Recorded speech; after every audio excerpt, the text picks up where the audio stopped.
You know Magneto and Sentinels, but what other dastardly villains lurk in the pages of X-Men comics and beyond? Welcome back, Nerd Squad. It's me, Amanda, and today we're counting down the top 10 X-Men villains you've never seen before. Who is your favorite X-Men villain, be they obscure or otherwise? Number 10, Madelyne Pryor.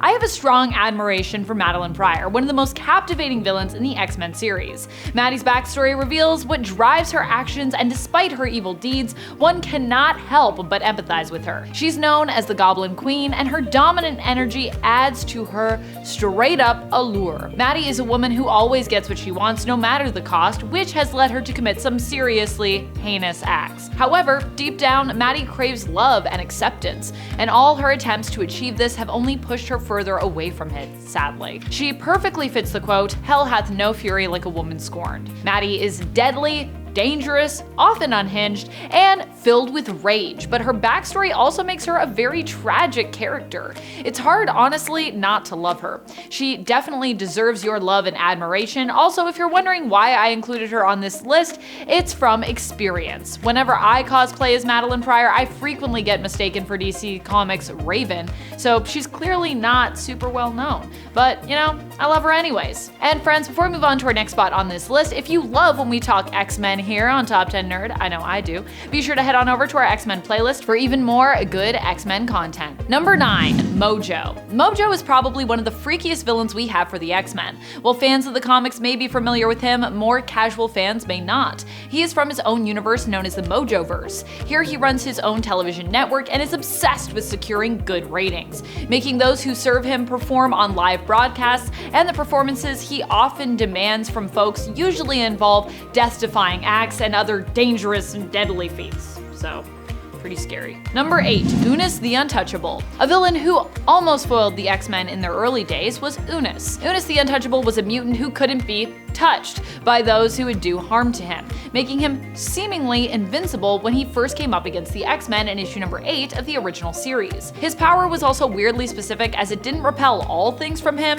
and mainly seemed to target those who fought against him and projectiles that of course would do him harm. When Unus turned to a life of crime, Beast was the one to stop him by creating a device that intensified his power, causing everything to be repelled from Unus, including food. Starving, Unus eventually agreed to stay on the straight and narrow, and Beast returned his power levels to how they once were, allowing Unus to return to his wrestling career. Number 7, Carmella Unuscione. Carmella Unuscione is suspected to be the daughter of Unus the Untouchable. Carmella was one of the members of the Acolytes. She was loyal to Magneto, working specifically under Exodus during her time with his Acolytes. During her time with them, she faced multiple superhero groups, including, you guessed it, the X-Men. Number 6, Dirtnap. Dirtnap is a weird character, but one who kind of has a beautiful story. Dirtnap originally appeared as one of Genesis's Dark Riders, Tyler Dayspring's Genesis, to be clear. Dirtnap was a mutant who had the ability to absorb beings into himself, thereby basically adopting their form.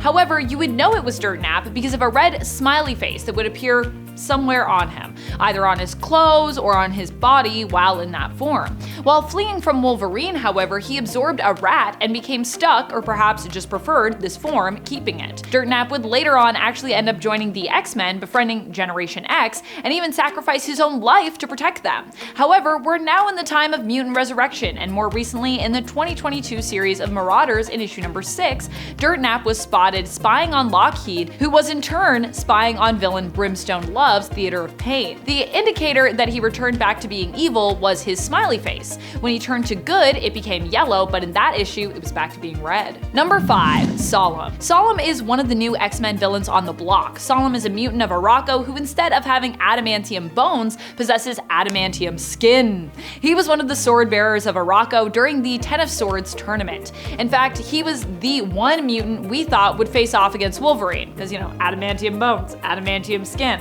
But in an unexpected turn, Solem didn't even really fight at all. He was initially set to fight against one of his own, because this was Saturnine's tournament, and honestly, it was gloriously weird. Instead, Solem used a favor owed to him by Wolverine from when they both had to venture to Hell to get their Muramasa blades so that they could enter the tournament and also use said blades in the tournament, making Wolverine tap in and fight on his behalf. Solem is presented as being a smooth talker, master manipulator, and just overall trickster. Maybe that's why I like him so much. After 10 of Swords, we also see him as a rival of Wolverine. One thing is for sure, you should definitely never trust Solem, based on what I've seen. Number 4, Pogg Ur-Pogg. Pogg Ur-Pogg is as weird as he sounds, which could be why you've never heard of him before, or it could just be because you weren't reading 10 of Swords like I told you to do before when it was all happening. Tisk tisk. For all those who missed out, 10 of Swords was an amazing X-Men crossover event. It was one of those classic true crossovers happening between multiple series with each issue adding a piece of the story. There was also a main series if you wanted the broad strokes, but that also of course perfectly tied into everything else. While it's a lot to read, I thought it was an amazingly done event all in all. Some parts are a bit goofy, some parts are more serious, and some are just downright epic. Pogg Ur-Pogg as a new character and antagonist sits somewhere between the epic and goofy categories. Initially, he appears to be a giant crocodile-like beast from Morocco, but in the end, we learn that this is simply a powerful organic suit he wears, and that inside is the smaller and real Pogg Ur-Pogg, who pilots the suit and is somewhat goblin-like in appearance in reality. Pogg Ur-Pogg also has to rhyme all the time, which I like. Number 3, Spore. Spore was apparently a super ancient evil that was created by the Deviants way back as a weapon to be used against the Eternals. However, Spore didn't just do harm to Eternals, but to all living things it came in contact with. As such, Spore was condemned by the Celestials and killed long, long ago. Or so they thought. After appearing to have been destroyed, Spore actually lived on through the soil below, in the spot where he was defeated. Eventually, through this soil, he was able to return through substances that were grown in it and used for experimentation on people like Roughhouse. In fact, Roughhouse ended up being infected and had to be saved later on by Wolverine as a result. Wolverine and his mutant friend Bandera ended up fighting against Spore with some help from the people of Tierra Verde and Sister Salvation, who possibly herself was a mutant. It's not really fully established, but it's suggested. While defeated, a small piece of Spore would apparently survive, having resurfaced recently, albeit somewhat randomly, in the 2020 volume of Iron Man in issue number 22.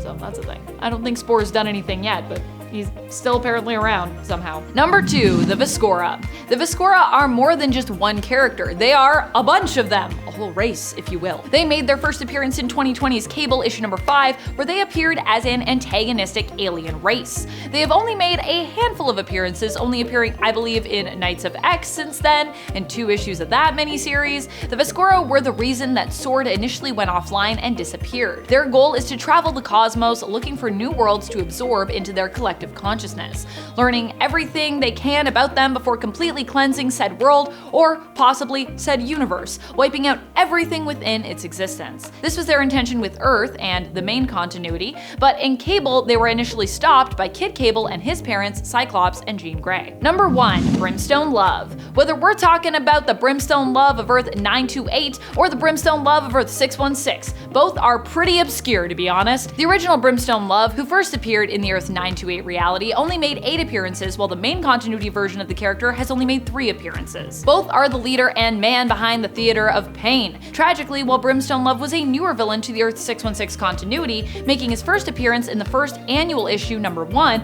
of the second volume of Marauders from 2022, he also probably won't be seen again if you haven't seen him yet. This is because Brimstone Love perishes, or at least is believed to have perished, as of the end of the Marauders run, issue number 12. That Marauders run, volume 2, not the first volume. He has a really great design, and his sadism was interesting to see, especially in one who is so strong in his convictions. That's about it. Until next time, you stay nerdy, YouTube. Bye.